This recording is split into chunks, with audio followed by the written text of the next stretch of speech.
This is the Fifth Estate Winning Headlines, your media police post coming to you from Nairobi, Kenya, from the Fort Hall School of Government. In this segment, we summarize some of the headlines that you may have missed this morning, but we also take a look at some of the political pieces that we call cartoons in this country. Today is the 12th of May, 2021, and I am 2M. I am CS. And I am JM. In case you missed the headlines this morning, here they are. In the Daily Nation, against all odds. In the Standard, Kenya's top 100 schools revealed. And in the Star, Kagwe, we've ordered 30 million doses of Johnson. Right, so still a little bit here on education, COVID, and what have you. But CS, take us on to the Purge. Now, Nation and the Star, front pages both carried the story about Isaac Mwaura. Now, late last year, Isaac Mwaura, who was once a harsh critic of DP RUTO, switched allegiance and said that he was now supporting the patron saint of Udaku party, and he was doing so for his own political survival. He has now been expelled from Jubilee and from the Senate. So I don't know how that political survival strategy is working out for him. That said, I'd like to engage in a larger conversation, not just about UDA or Jubilee Asili, but about standards, the standards we choose to set for our politics. Mzee Moi famously quipped that siasa mbaya, maisha mbaya. I take the view that it aptly captured the nexus between our politics and our social order. In light of this, I'd like to advance the argument that there's a direct correlation between political party accountability and a robust multi-party democracy. Our political parties will never become national progressive outfits if they do not have the right structures, ideologies, and crucially, party discipline. That's right. What is the point of enacting a Political Parties Act, establishing a political parties dispute tribunal, and a constitution with 2 articles that focus on political parties? What is the point of all that if we're not going to respect political parties as national institutions? What was in the mind of the drafters and, more importantly, legislators when they enacted Section 14, subsections 4 and 5 of the Political Parties Act, wherein it is stipulated that a person shall not be a member of more than one political party at the same time, and that a person who forms, joins in the formation of another political party, or who in any way, manner, publicly advocates for the formation of another political party, or even promotes the ideology, interests, or policies of another political parties will be deemed to have resigned. That's right. Surely this is not just poetry. These laws and policies are designed as prescriptions for political and social order, and they arise from our history and experiences. Let us remember that once upon a time, in 2007, we had someone running away with a certificate for a major political party just before elections. And the person he stole it for belonged to his ethnic enclave. That's right. This was the reason founding fathers like Julius Nyerere were inclined to one-party states, believing that because we were so ethnically divided, we needed to seek cohesion and rise above ethnicity and short-term interests in our political vehicles and groupings. President Moi may have gotten a lot of things wrong, but he understood politics. And as he announced the repeal of Section 2A on 3rd December 1991, he said that he knew that seated amongst them in Bomas, there were already KANU members who were members of Ford. And he warned that their lack of discipline would be their own undoing. Sure enough, when they lost the election because of being splintered into many formations, they started asking for a government of national unity. He then asked, what is the difference between that and a one-party state? I am not advocating for a return to Section 2A. We are a long way from that. The moral of the story is that a political party is not a social club. We need to see them as national institutions. Articles 91 and 92 were not written into the Constitution for political parties to still be about the political survival of nominated MPs. The Secretary General of the ruling party sits in cabinet. This is not the 90s. We are in a new constitutional order. I could not agree more. I could not agree more. And let me ask you, do you think Kamala Harris, as Vice President of the United States, can go and start her own party to compete with, with the Democratic Party, that sponsored her? I mean, Uhuru Kenyatta is a very gracious man. Very, very gracious. Let me build on what you have talked about, CS. Now, following yesterday's overwhelming support for BBI in the Senate, we are inching closer to a new dawn in Kenyan politics, a new constitutional dispensation, as you have mentioned. Within 90 days or so, we will go into a national referendum to vote for BBI. That is what the Constitution in Article 256 now requires of the President, of the entire system, in this whole system of changing the Constitution. So let's play it forward. I'd like to paint a picture of how the new constitutional dispensation looks like once BBI sails through. The most important thing that expansion of the executive will do for our country is to institutionalize the practice of coalition formation. And I believe that will also go a long way, as you're saying, CS, into entrenching this whole idea of party discipline. Coalitions, you may recall, are not new to Kenyan politics. Since Kenya became a multi-party state in 1991, as you mentioned, CS, after the repeal of Section 2A of the Constitution, coalition formation has been at the heart of our politics every 5 years. And you know what? It's inevitable. As an ethnically heterogeneous society, political coalitions will continue to be a permanent feature in our politics. No one community, no one group of people can raise 50% plus one, even 34, 35%. Impossible. But the problem with coalition making, as it has been practiced in the past, before now, is that no one ever lives up to their word, right? Take the Rainbow Alliance, for example. In October 2002, National Alliance Party of Kenya, NAK, and the Liberal Democratic Party signed a power-sharing memorandum of understanding. But no sooner had they won the election than cracks began to emerge between them over its implementation. RAILA accused President Kibaki of keeping the lion's share of the cabinet posts for himself at the expense of other coalition partners, contrary to the agreement that they had signed. RAILA also accused the president and his group of dragging their feet in regard to implementing a new constitutional framework within 100 days. Very ambitious. Based on the pre-election agreement, Odinga was expected to be appointed the executive prime minister once they won in 2003. And once the new constitution was finalized and adopted by parliament, within that 100 days, you know, we were supposed to have like a brand new government. But it didn't happen. In the end, it took 3 years before a draft constitution was actually produced. Now that there are positions cast in stone, right, with BBI, meaningful power sharing agreements can actually be made.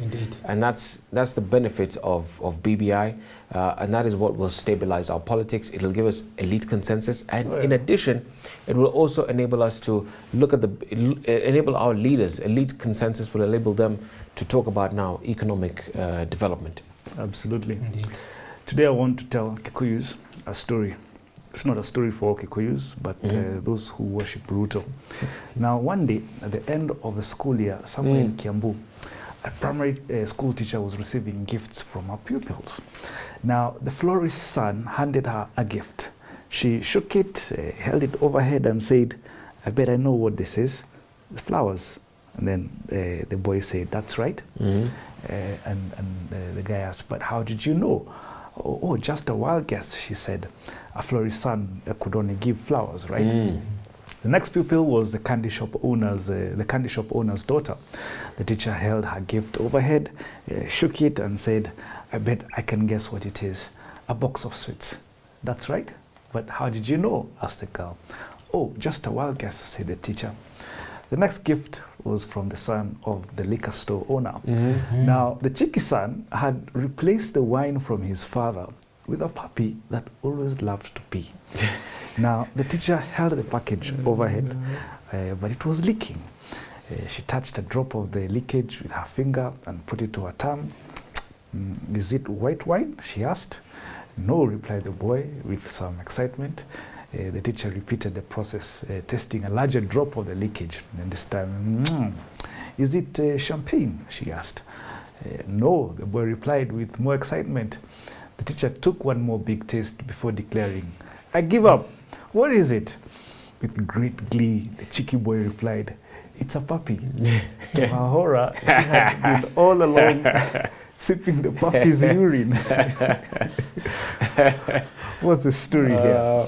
Kikuyus are like this teacher. They have become so trusting of Ruto. They think just because he owns a liquor store, he'll give them booze. Oh, yes. They think that because Ruto used to be a chicken seller, he will make them successful. That's what Isaac Mora thought. Boy, is yes, he wrong. Absolutely. They thought they'll be successful and they'll have mansions in Karen with choppers to boot.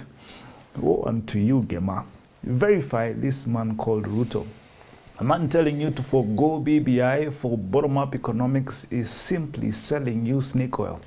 And by the time you realize it was a con, you will be deep in urine. Oh, yes. I bet the cheeky boy was Moses Korean.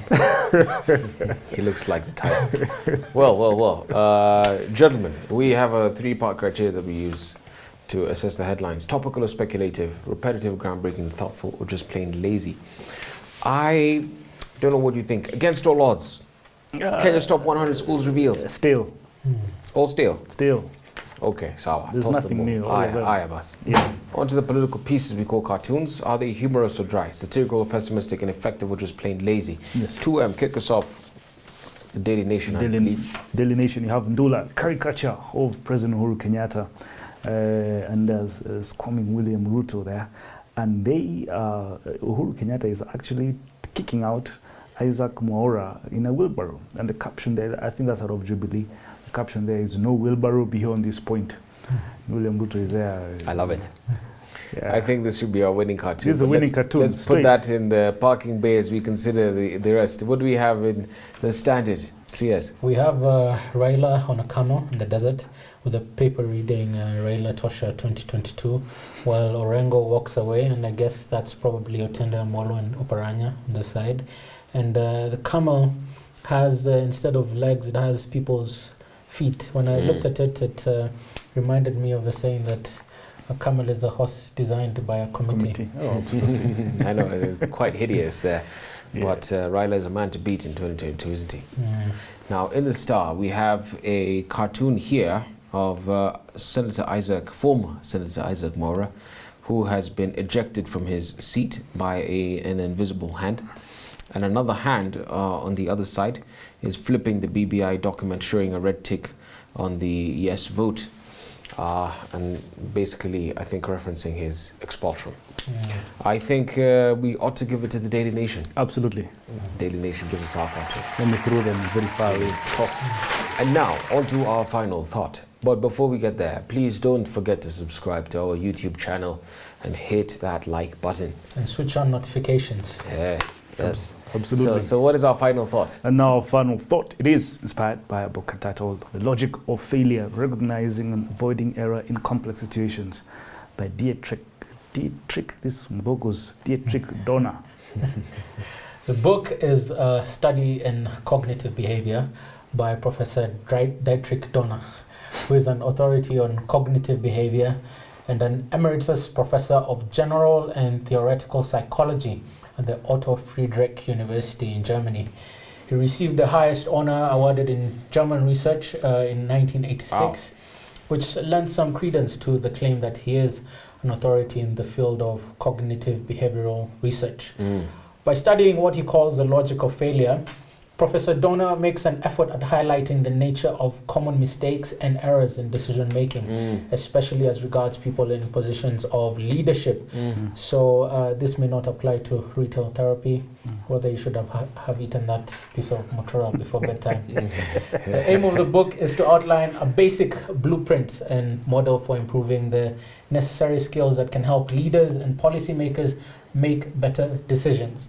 The author conducted his research in part by drawing on results from psychological experiments conducted via computer simulations with role-playing volunteers. He observes that there are certain errors which are common to failure. Furthermore, an even more nuanced observation is that there are certain tendencies in our patterns of thought and behavior which, even though not entirely wrong in themselves, lead to failure because of being inappropriate for given contexts. For instance, many people rely on skills and models which were more suited to a different era and a simpler world, but which would prove disastrous for a more advanced and complex world, such as the one we live in now, because The book delves thoroughly into the issues of complexity. I thought I'd share a brief excerpt where the professor describes complexity. He says that complexity is a label we will give to the existence of many interdependent variables in a given system. We usually call it many moving parts. Many moving parts. There you have it. Complexity. And the more variables or moving parts, and the greater the interdependence, the greater the system's complexity. Yeah. Great complexity places high demands on a planner's capacity to gather information, integrate findings, and design effective actions. The links between the variables oblige us to attend to a great many features simultaneously, and that concomitantly makes it impossible for us to undertake only one action in a complex system. Ultimately, what we have here is a book about what makes complex problems complex, and how we can train our brains to better assess problems in a dynamic world and effectively develop a compass for intelligent planning and decision making. I hope RUTO is watching. Now, two major things that often leads us and the human mind to making mistakes. The first is the fear of uncertainty. And he says generally we are very uncomfortable with uncertainty or ambiguity. And to try to remove this discomfort, however possible. And the truth of the matter is predictability drives us. And that's why free markets exist. That's why our economies are driven by rational expectations. The demand will meet supply at some point. The more we know, the less uncomfortable we are. Now, the second thing is avoiding cognitive dissonance. Now, this often manifests itself in denial of any feedback that contradicts our images of ourselves as smart and incapable. As a result, we jump through hoops to justify any data that conflicts with our assessments of ourselves and our competency. And RUTO's propaganda machine is very good. Yes, you saw it coming. Now, making Kenyans who are not doing well economically blame anything like debt for the economic well-being. A good example is Kenyans are doing bad economically because of over-borrowing. Whereas the truth is simple. The reason the economy has slowed down is because of COVID-19, lockdowns and curfews, period. But the third thing I want to talk about is this thing, cognitive tunneling and closure. And I remember this story of a man called General Eli Zeira, a director of military intelligence in the Israeli Defense Force. Now, this man receives intel that the Egyptians are mobilizing along the border and are going to attack Israel during Passover.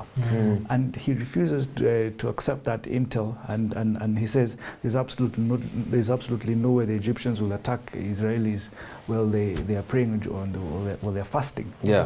And Egypt did the exact same, the exact opposite. They attacked Israel when they least expected it. And by the way, he and I think you guys should watch this thing. It's called the Spy Who Fell from the Sky. Ashraf Marwan, the double agent who worked for Egyptian intelligence and Mossad. How just cognitive tunneling by this director of military intelligence made Israel lose the Yom Kippur War in 1973. Now, I'll segue a little bit into mathematics. The author of this book, Dietrich Dorner, talks to us about our general incapacity as human beings to deal with non-linear time configurations. People, he says, tend to think in a linear fashion. Absolutely. Both when dealing with mathematical, but as well as also non-mathematical problems. And he explains this by way of an amusing story. A story about chess. The story about the inventor of chess and his master, the king of India. After the inventor had presented the game, the king condescendingly promised the man a reward. The good fellow was asked to select any item he wanted from the king's treasury. The inventor was annoyed at the king's patronizing reception of his achievement, and so he devised a subtle revenge. He asked for an extremely modest reward. No gold, no jewels, no horses, none of that. All he asked was a little rice. 1 grain for the first square on the chessboard, 2 grains for the second square, 4 for the third square, 8 for the fourth square, and so on for all the 64 squares on the board. Oh my goodness. The king, delighted to get off so cheap and laughing at the stupidity of the inventor, called for a bowl of rice. But it soon became apparent that the bowl did not contain enough rice. A few calculations made by the court mathematician soon revealed that the inventor's very modest request could not be met.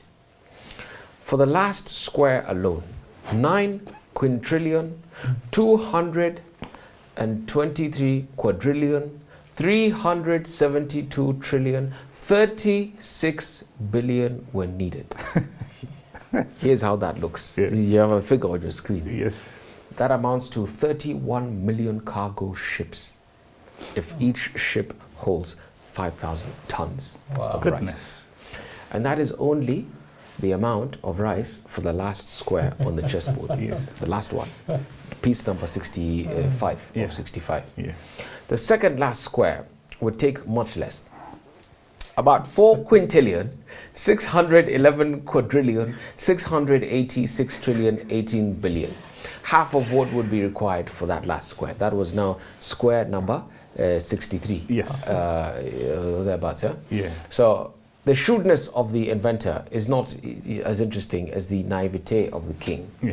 Like your typical person, he was clearly not able to recognize the features of a certain kind of developmental exponential growth. Yes. Yeah, a quantity is said to be growing exponentially when its value at any time, or in our case, for any square of the chessboard, is multiplied by a particular number and the same number each time. Yes. So the previous value by a particular value, as illustrated on this chart, as you can see on the screen. Yes. For the grains of rice, the number was 2. Yes. And do note that exponential growth is different from linear growth, and that's what the author was getting us to understand partly in this book. Yeah.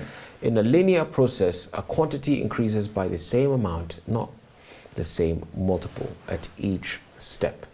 Woo. I've taken you to school. Sorry, it's a bit complicated, but It's fantastic story. with the visuals up there, I'm sure it's going to be a little simpler to understand the difference between exponential growth and linear growth. And all he's saying is, you know, learn when things are supposed to be exponential and when they're supposed to be linear. Absolutely. Get to understand the difference. It's making me think about all the investments the government is making right now. Yes. Exponential. Yes. Exponential. That's where we are. And then someone is taking us linear CS. with wheelbarrows. Absolutely. So the David Days of this world, Yeah, and Dongos of this world, former governors, these are people thinking linear progression. Uhuru Muigai Kenyatta is on he's in the stratosphere. In fact, JM, Exponential growth. in fact, JM, what Ruto, D and Co are doing is not linear progression. It is linear regression. And Uhuru, as we know, is a grandmaster in chess. Absolutely. Well, ladies and gentlemen, today we had a winning cartoon from the Daily Nation. We did have a winning headline. And I'd like to leave you with a quote on discipline, inspired by CS, an Arab saying on discipline. And it says, "Show them death and they will accept the fever." Don't forget to subscribe to our YouTube channel. Good night.